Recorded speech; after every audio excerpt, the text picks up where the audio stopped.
Magandang umaga o magandang gabi sa inyong lahat. Ako po si Diday ng Globe Agency.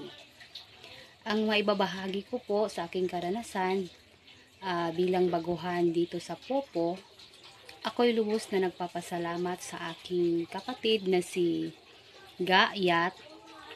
Dahil siya po yung nag-invite sa akin na sumali sa Popo. At nagpapasalamat din ako kay Admin Trix na siyang gumabay sa akin para i-welcome ako dito sa grupo ng Globe Agency. At siya na rin yung nagturo sa akin kung paano ko gagawin yung mga task at lalo na po sa pag set sa crown set sa panel niya. At bilang baguhan, may nagawa din akong violation dito dahil bigla pong na-off yung cellphone ko, kaya imbis na 7 days or 5 days makatanggap na sana ako ng unang payout ko, pero sa kasamaang palad ay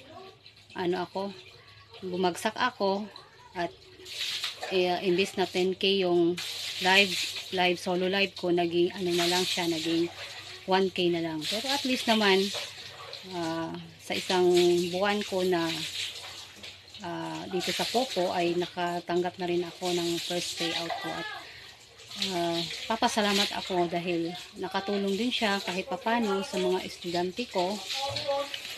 At dito naman sa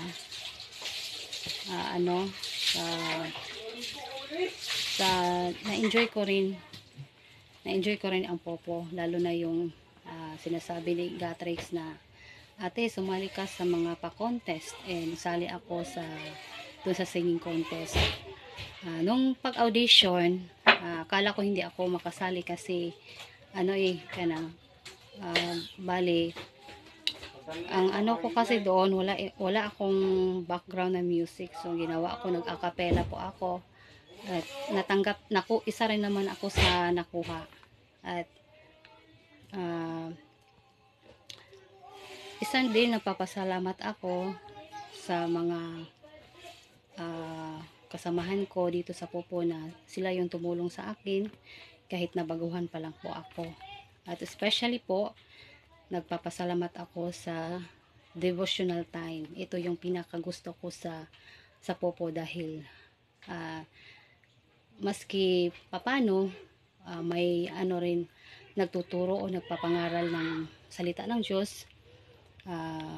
Thankful ako kay Pastora Pearl dahil siya yung nagturo o nagpapangaral sa amin. At sa mga sa mga kapatiran natin dito sa agency ay naipapakita din nila yung reflection pero sa kanilang buhay, kung paano nila yon ibabahagi sa kapwa nila. At yun lang po ang masasabi ko. Papasalamat ako dito na naging bahagi din ako sa Popo. Yun lang po, maraming salamat at magandang umaga or magandang gabi sa lahat.